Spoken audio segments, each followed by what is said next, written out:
Good. Yeah. So one of the things about generosity that I'm very aware of, I think we can all relate to this, is that we tend not to notice. I'm always speaking for myself when I say this as well. Very small acts of generosity, as if, well, that's nothing. How many times have I done this? Oh, it's nothing. Even somebody acknowledges it, and I'll say, oh, it's nothing.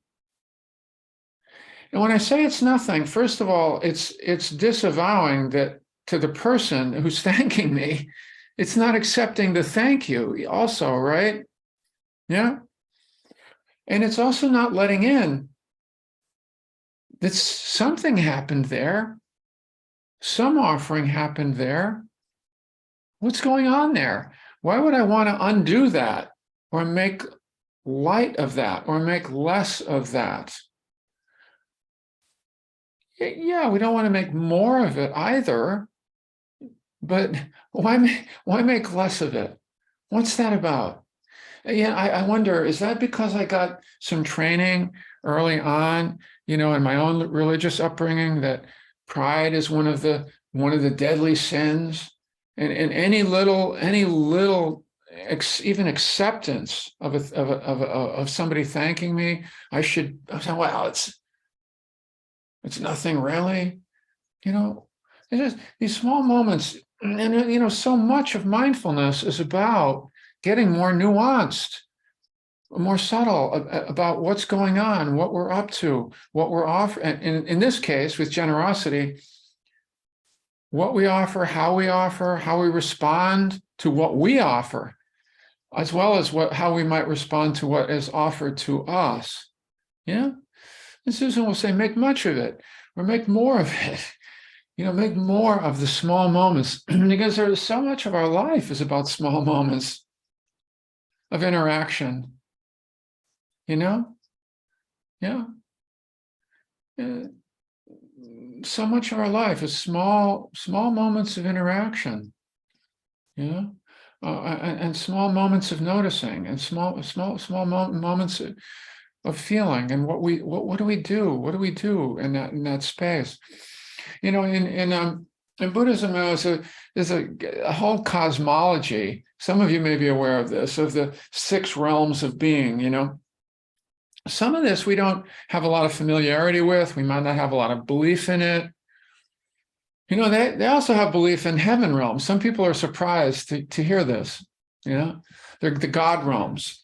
The God realms. And there's actually a sense that this life is connected to the next life. And that if we do good deeds in this life, this is very similar in some respects to the Christian worldview. If we do good acts, we'll get our reward in heaven. You ever heard of that? We'll get something good will happen next time around, if not this time around. When Buddhism, they're about that too. To some extent, that if you do, and generosity is one of the big ones. If you are generous, if you are generous, if you practice sila in all of its forms, we just happen to be focusing on generosity this month, that if you practice that, if you make that a habit, a pattern, you bring that in, then you are more likely to have a good rebirth next time around. It's very, very clear in very, we could say that's folk religion. We could say that, it's actually part of what the Buddha talked about as well. It is. And there are all these suttas that highlight how important even small acts of giving can be. Yeah. So if you bear with me, I'm going to read you one of these short stories. There are a lot of these little short stories. Some of this year, we're going to share some of these with you. I didn't know about a lot of this stuff for many years. That there's this whole other side of Buddhism and stories of the Buddha's life, the Jataka tales, before the Buddha became a Buddha, et cetera, and lots of suttas, and some of them are really cool, and they highlight these simple points. So I'm just going to read this one to you, and with this giant print back here, I'll be able to see it. I don't think you will. Okay, this is from Moggallana, Bhante, a famous monk, Moggallana, and he's talking to a deva who's in the deva realms. There are deva realms and there are god realms that are higher than the human realms. The human realm is supposed to be the realm where there's just enough suffering that we can actually do some work, and move toward liberation. Some of the higher realms are so good that there isn't much suffering at all, and they're lovely. Well, there's a lot to say about that, but not today. Anyway, here's a monk talking to a deva, and he says, "Dear deva, your mansion is way up in the sky and spreads over 120 kilometers. Pillars of beryl and other gemstones and 700 pinnacled buildings. 700 pinnacled buildings are in your estate. It is very beautiful. Inside the mansion, you drink and eat and enjoy the sweetness of heavenly food. Guitars play sweet music. You have the 5 kinds of sensual pleasure. Devatas wearing gold jewelry dance for you. What are the meritorious deeds that led to this happiness? Tell me, Devata, what kind of meritorious action did you do when you were in the human world to have gained this beauty that shines in all directions and to have earned all these wonderful things? The Devata, delighted at being questioned by the Arahant, Moggallana, gladly explained what she had done that resulted in such great happiness. Here it is. The Devata says, here's the key point. The size of the result is not equal to the size of the offering given. Giving is always great. I offered a needle to sew robes. That small offering of a needle became great. Because of this meritorious deed, I have been born as a very beautiful Devata and enjoy all the wonderful things that delight my heart. Great Bhante, that was the meritorious action I did to have such a beautiful body which shines in all directions. Right? Sweet story, right? Maybe it's a fable. Maybe who knows? Who knows? But there's that sense of all this person did was offer a needle, didn't sew the robes, just offered a needle. Here. You can't sew a robe without a needle. No, just offered the needle. That's it. That's it. We offer needles all the time, don't we? Little offerings can have big results. Little offerings can have big results. Don't make too little of your little offerings. I mean, that's the message there. Generosity at all levels. Yeah, there's that wonderful expression, if a tree falls in the forest and no one is there to listen, does it make a sound? Yeah. Well, if I make a little offering and it's not immediately validated, does it matter? If I make just a little offering, does it matter? Well, I would say it makes a sound. It matters in your own psyche. We're also talking about developing our own mind and heart. Sometimes we get feedback from the universe, sometimes not.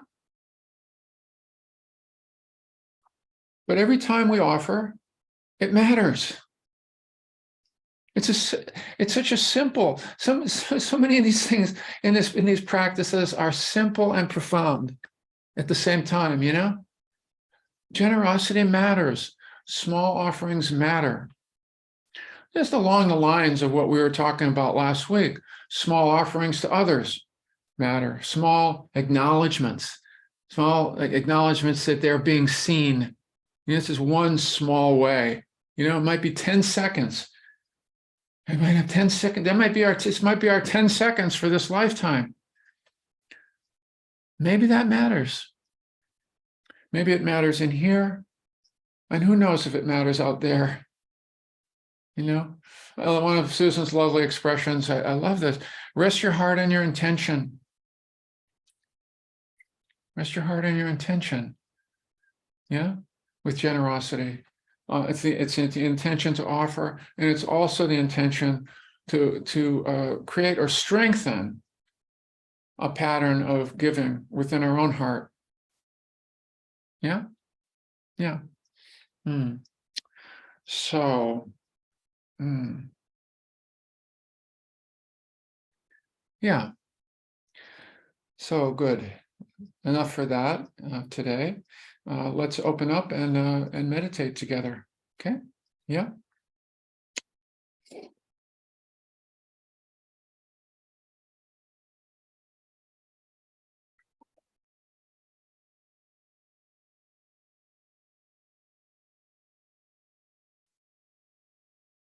By the way, I think that story also was about probably offering a needle to a monk. You know, monks can't get anything on their own. They have to be offered. And they can't sew their robes without a needle. They only get one set of robes. My guess is he offered a needle to a monk so that the monk could sew their robes, although it doesn't identify that as such specifically. It was just opening up.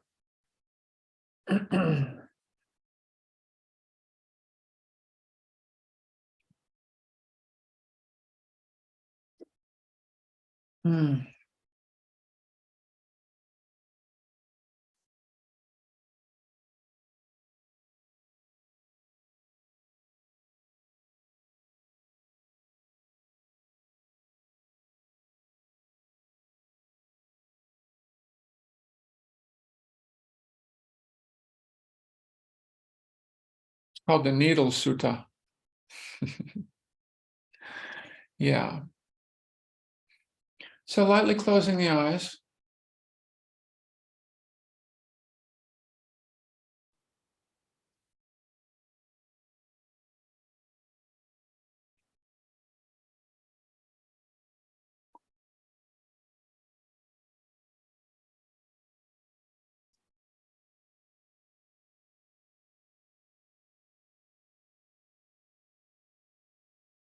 As if you were about to participate in a group activity with people you cared about, with like-minded others.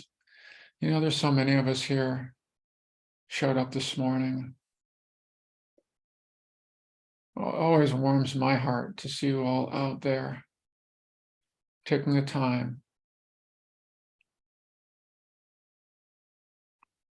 to come together in this way and to practice together, to meditate, to contemplate.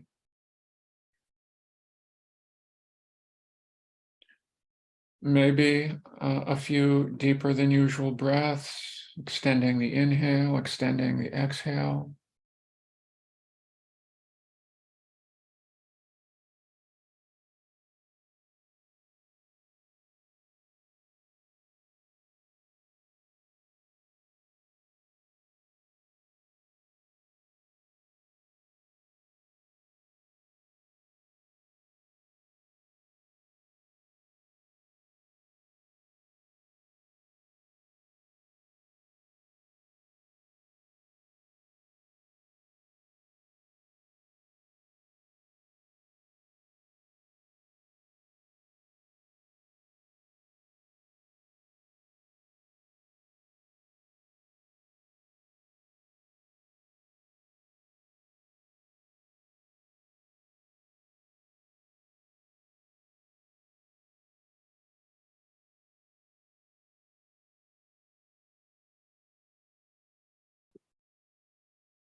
Feeling into the breath,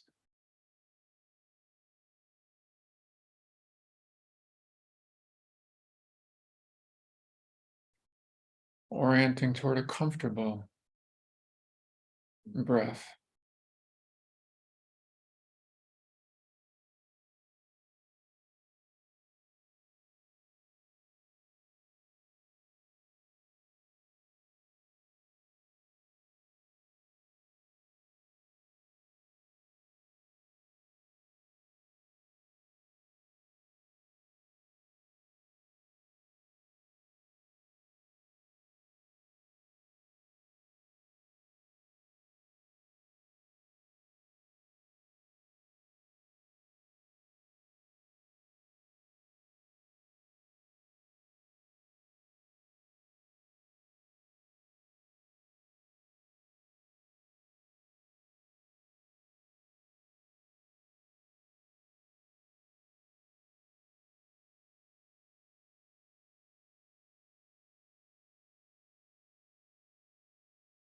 And really taking some time to just warm up the internal environment a little bit, to bring a little friendliness in there, kindness, with your attention,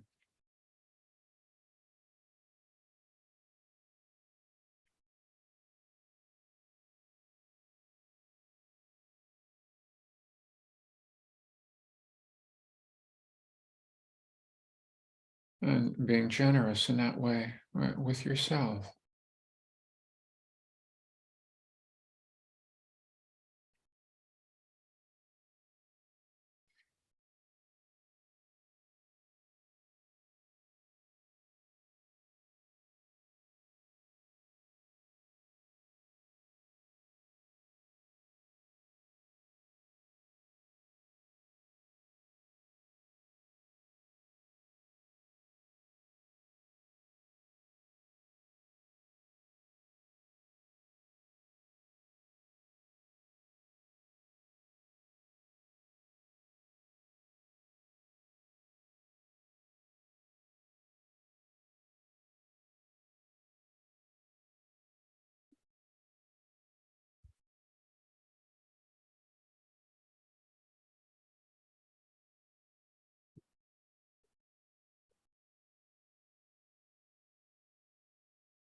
Softening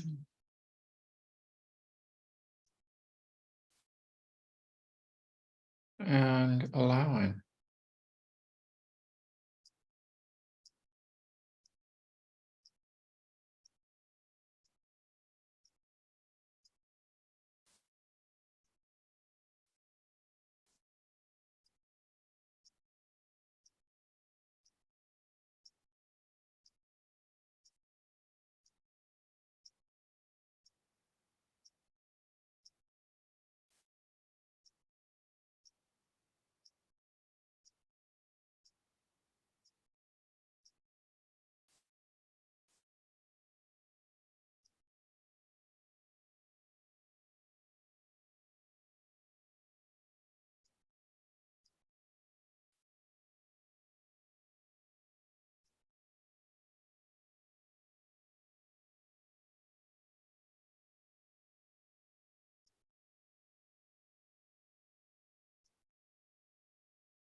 And if it gets a little dry in there, which happens, right? Seeing if you can warm it up a little bit. How would you do that? How would you bring a little bit more heart so that heart and mind are there together?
Hold on.